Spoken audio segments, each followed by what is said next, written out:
بسم الله والصلاة والسلام على رسول الله. الفيديو ده كان المفروض ينزل لكم من أول ما أنا غيرت اسم القناة بتاعتي يا جماعة، اللي هي قناة يوميات أمولة.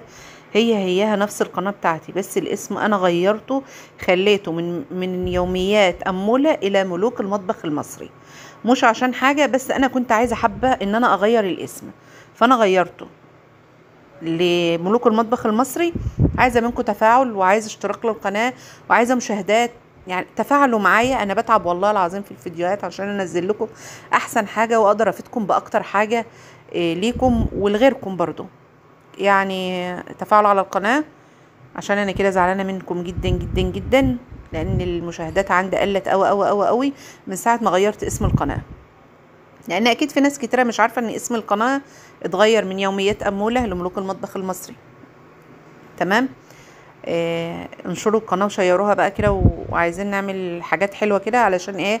في حاجات كتيرة انا مجهزاها وعايزة اعملها، بس بما ان المشاهدات عندي واقعة خالص، انا مش عارفة اعمل اي حاجة، مش عارفة اعمل ومش عارفة انزل، ونفسيتي وحشة وساعات بيجي عليا وقت انا عايزة اقفل القناة خالص من اللي بشوفه منها.